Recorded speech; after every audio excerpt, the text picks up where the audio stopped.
It was jam-packed. How you feel? Amazing. He said 7 punches not gonna do it. I said, if you didn't put in the contract that I can't throw more than 7 punches, then I'd throw more than that. Let's see how mad he gets. I was willing to go in there with one hand. I was very confident, but now with two, it's almost like it should be a walk in the park. Alright, smoke the candy bacon on the Timberline XL. Hang on, Louis. To last May. You're going into this fight against Rolly Romero, and I think a lot of people, including myself, thought this was probably going to be a layup for you. Yeah. I mean, Rolly, good fighter, had been stopped by lesser fighters. The most likely outcome, I thought, was going to be mid-round knockout. What went wrong for you that night? Well, there's many things that went wrong. It's in the fight, it's really what's happening before the fight. I think that it was very forced. It was a forced fight on me, and you could see that in my demeanor and how I was at the press conferences, in training. And it was just hard to get my body caught up to get ready for a fight in my mind. It was just one of those nights where you knew it just wasn't gonna be your night. I accepted that, and I made a commitment to fight anyways, and I did it. And I went in there knowing I'm not at my best. And yeah, people, oh, but you said you were good. But what are you gonna say in a promo? Oh, I'm not doing it. You know what I mean? Like, you're kind of just, your hands are tied behind your back. But I think you could see in my energy, my demeanor, and my shape that I'm in, that you could tell I prepared myself well. Why not? You've said that 2 losses you're okay with. 3 you wouldn't. Oh, 3 no. Seems like an ugly number for you. Yeah, well, just like 3 losses, you know, it's like, fuck, that's like complete, like, you're just a complete loser now. You know what I mean? Like, 2 is like, damn, but 3's definitely complete loser. I don't like that 3rd loss, so I'm giving everything I got. Biggest fight of your career up to this point? For sure, 100%. More stakes, everything is just right on this world championship fight. I wouldn't want it any other way. It's either gonna be my burial or my resurrection. One of them. How do you see it playing out? Me resurrecting, brother. We winning. Come on now. But in the ring, I mean, you think this is going to be, you've talked about how no, I think, I'm being nice to him. I think he's going to be a grueling fight for his ass. Like, he's about to be cut up, bloody, all that. I'm ready to get in there. Like, let's get to it. Like, let's start throwing them legs. That's why I said we need 8 ounce. Burial or resurrection, that's a good way to frame this fight. Yeah. It's either the burial, Ryan Garcia, or the resurrection.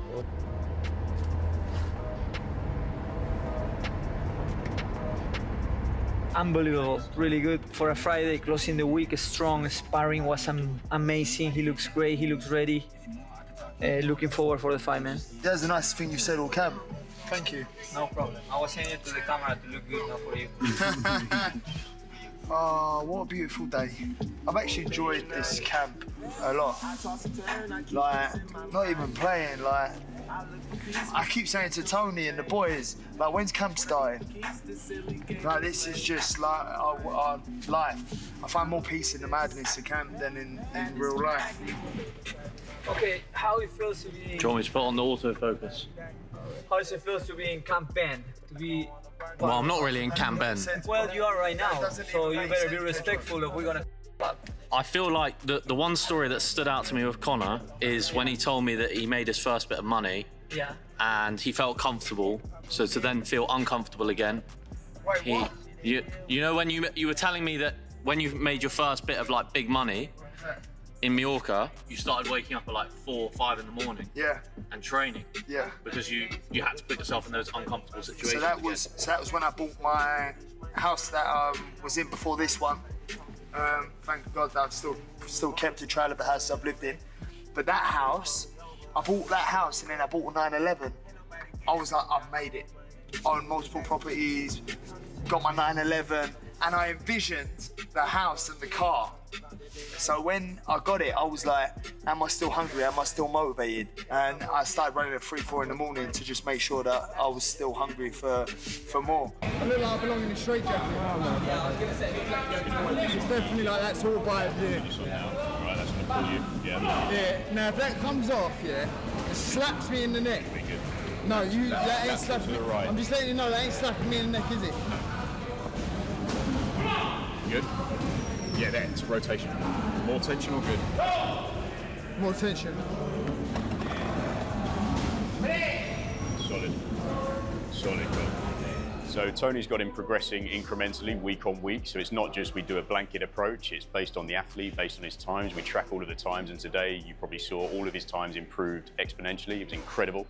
And it's interesting because at the start of camp, he's like, I'm never going to be able to do that at the end of camp. Tony's like, trust me, you are. Oh, man. Give me more. 5, 4, 3, 2, 1. Love it. I'll spin you around. I broke my neck. Carbon copy of me, but even better. I was just a fighter. I just didn't go in there and he's got skills, he's got abundance. He's got literally everything in his toolbox. Uppercut, hooks, jab, you name it, right hand. He's got all the punches. He's got literally everything. And he's got the mind, the brain, thinking. I just want to go in there and have a fight. Two of boxing's most explosive superstars, Ryan Garcia and Conor Benn, are officially locked in for September 12th.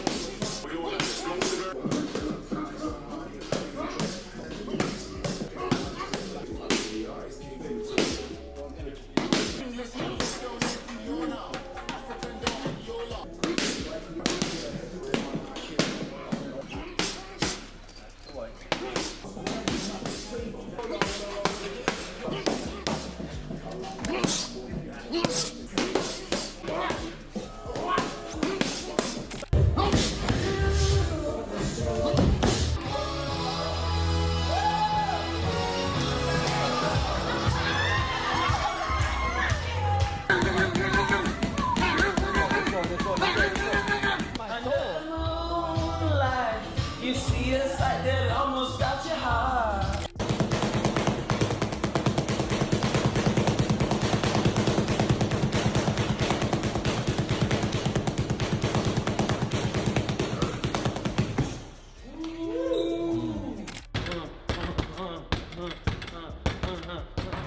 You know how to do this? No, I don't.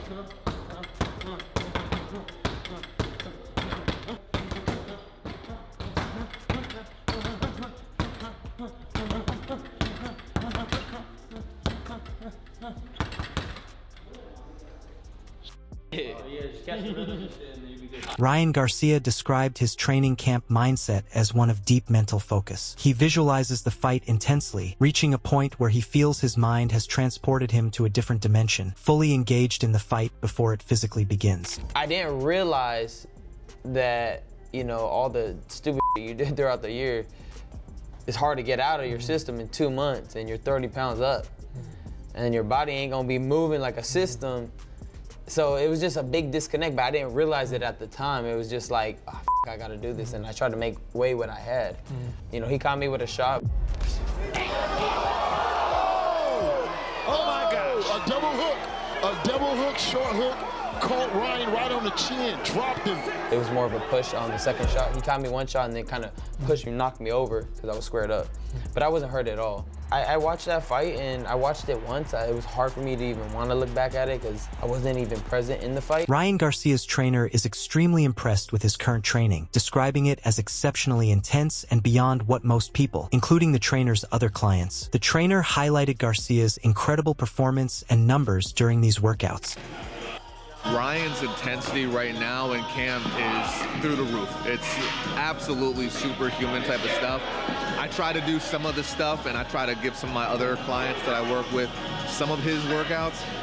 Can't even last a percentage of it, man. He's doing crazy numbers right now.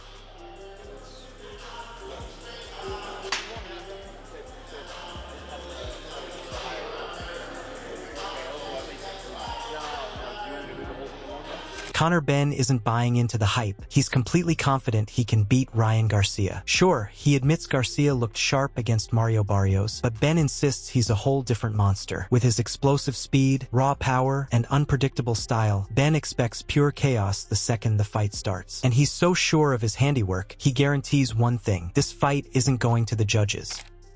He's there for the taking. You know, I watched that fight, and he looked good against Barrios, but as I said, I'm not no Barrios. I think my speed, my agility, my explosiveness, my unorthodox style and power would cause him a lot of problems. You know, so It'd be an exciting fight for sure. I definitely don't see that fight going points by any measure. I just don't. But listen, he's a great fighter. I think the 147 division at the moment is doing wonders, and there's great fights to be made. Garcia isn't fazed by Benn's confidence. He believes high-level experience is going to be the deciding factor. He respects Benn's relentless pressure and aggressive style, but he's already spotted flaws in the Brit's game. Garcia is keeping his exact game plan under wraps, but he's dead certain that when those openings show up in the ring, his experience will let him from tactics. Conor Benn admitted that hitting the 147-pound welterweight limit is never a walk in the park. But for him, pure discipline makes it happen every single time. He noted that while his recent weight cuts might look effortless from the outside, they take an immense amount of grind behind closed doors. Looking forward, Benn revealed his time at welterweight is running short. He only plans on staying at 147 for about 2 more fights to snatch a world title before moving up in weight for good. Balance and power. Watch any of his explosive, grueling training sessions, and one thing becomes crystal clear. He's not just getting ready for a fight. He's conditioning his body to destroy Ryan Garcia and prove he's built for all-out war.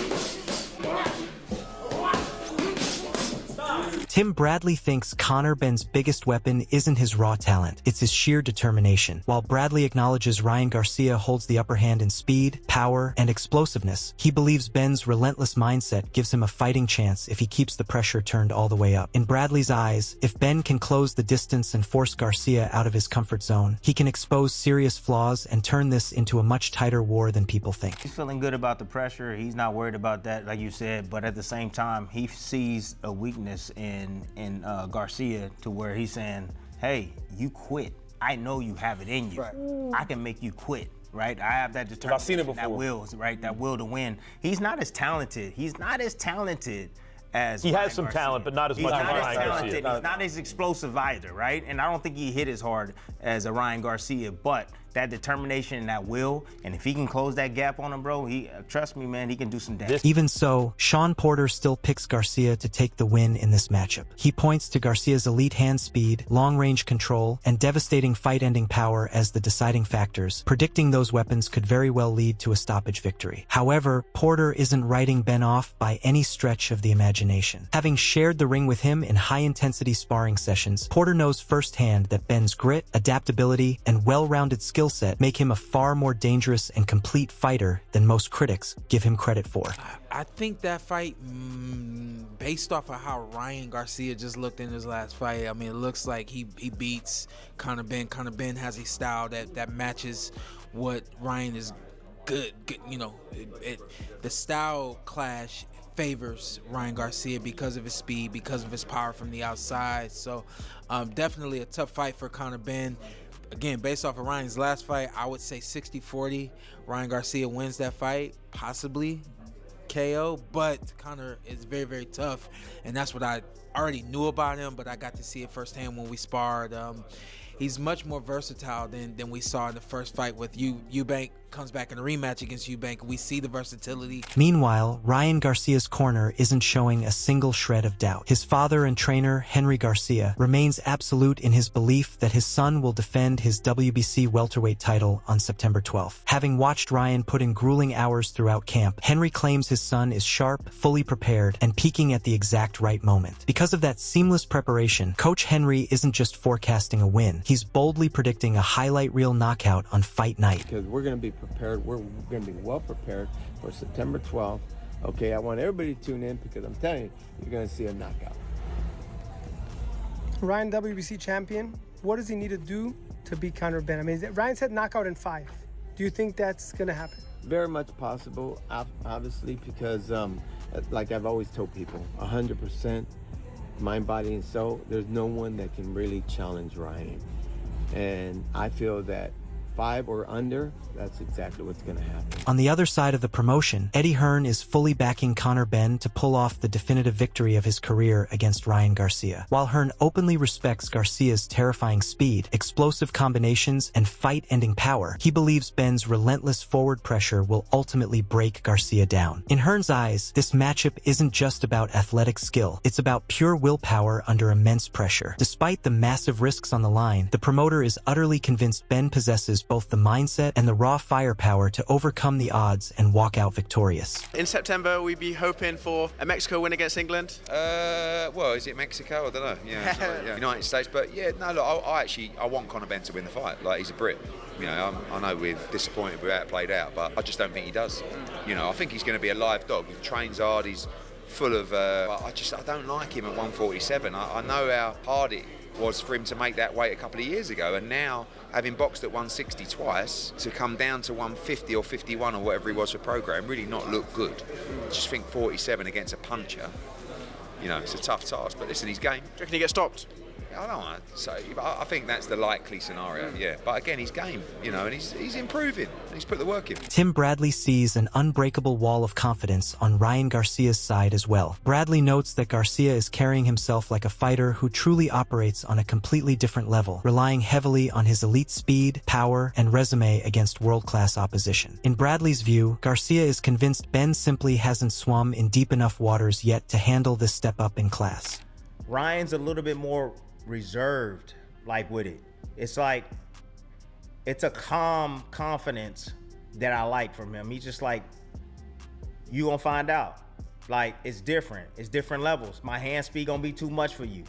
My power gonna be too much for you. You know, I got more experience than you. I got more amateur experience than you. Like, bro, you can't beat me, bro. Like, you're not better than Haney. You're not better than all these other guys that I faced. Like, yeah, you might can punch hard, but I can punch harder as well. At the same time, Bradley warns that Benn's high-octane style could prove to be a dangerous double-edged sword. While he respects Benn's relentless drive to march forward, constant aggression naturally leaves exposed target areas. In Bradley's view, Garcia possesses the lightning-fast reflexes and counterpunching instincts, specifically that lethal left hook, to exploit those defensive lapses instantly. If Benn gets overly reckless in pursuit, Garcia has the exact tools to make him pay a catastrophic price. You know, sometimes you can want it a little bit too much. You know, when he fought against Eubank had a lot of opportunities to counter. A lot of opportunities to counter, and he didn't. He couldn't pull the trigger. But I feel a young guy like Garcia, he's gonna be able to pull that trigger. And one of the best things about his game is that he's a decent counterpuncher. I'm not gonna lie. He's a decent counterpuncher. He knows how to land that left hook. Adding to that perspective, Sergio Mora firmly believes Ryan Garcia's frame, speed, and explosive power give him a decisive upper hand. Mora highlights how Benn has previously found himself in tough spots when facing naturally larger fighters, arguing that Garcia represents a far bigger step up in technical danger. I like Ryan Garcia. I just think Conor Benn is not big enough for 147. He wasn't even big enough for the catch weights. He wasn't knocking out people anymore. We've seen how he reacts with speed and power and length against Eubank Jr. He was able to do great, but ultimately he was at the end of the punches against an older fighter in Eubank. He's going to be dealing with a younger, faster, stronger champion now in Ryan Garcia. I think a more motivated, more mature, responsible fighter in Ryan Garcia. And regardless of the fact, yeah, I can hate on this fight. A lot of critics are going to hate on this fight. On the other hand, Chris Mannix views this matchup as a far closer, more competitive contest. Mannix emphasizes that Conor Benn has a very real route to victory, especially since Ryan Garcia has shown defensive lapses in past fights. However, Mannix was thoroughly impressed by Garcia's latest outing, hailing it as the absolute sharpest and most dangerous version of Kingry to date. So while he certainly isn't writing Benn off, still considers Garcia's elite form, speed, and overall firepower enough to make him the clear favorite. I think Conor Benn can win this fight. There's certainly a path to victory. No, I think there's a path to victory. I think if Conor can find that explosiveness that we saw against Chris Eubank Jr., like, Ryan has been touched. Ryan has been knocked down. Ryan has been knocked out. Like, he's not infallible. So I think Conor Benn can win this fight. But if we're just looking at recent history here, the fight against Barrios was probably the best I've ever seen Ryan Garcia. Not just because that left hook and that speed was still there. Approaching this matchup from an entirely different angle, Max Kellerman points out that Conor Benn has latched onto the single biggest question hanging over Ryan Garcia. While Kellerman refutes the idea that Garcia simply quit against Gervonta Davis, he acknowledges that lingering fan skepticism still forces Ryan to prove his heart under severe distress. In contrast, Kellerman praises Benn's ruthless, refuse to lose mindset and willingness to drag any opponent into deep waters. That unbreakable willpower makes Benn an exceptionally dangerous dog, transforming this clash into a far tougher test than the odds might suggest. A good point. I think part of the reason I feel that way watching the presser is because Conor Benn, it's not just that he's going at Ryan Garcia, he's identifying something that Ryan has to deal with. I don't think Ryan quit against Tank. I think he got stopped. I think you could argue he wasn't really trying to win against Rolly. He pissed down his right, and you can call that a form of packing it in. So the point is, between those two fights, and I think Ryan does have heart, but between those two fights, it is an issue that Ryan has to confront, right? He has to look himself in the mirror and confront it. He's got to deal with the public if they're saying it. And the fact that Conor picked that out, and the one thing about Conor you can't say is there's nothing in him that leads you to believe he's not going to try his hardest to win. Two explosive powerhouses entering the ring, but only one leaves with the crown. Will Ryan Garcia prove his elite level, or can Conor Benn pull off the ultimate shocker? Drop your predictions in the comments below, and let's hear your take on how this war ends. If you enjoyed this breakdown, hit that like button and subscribe to the channel so you never miss out on the latest boxing analysis.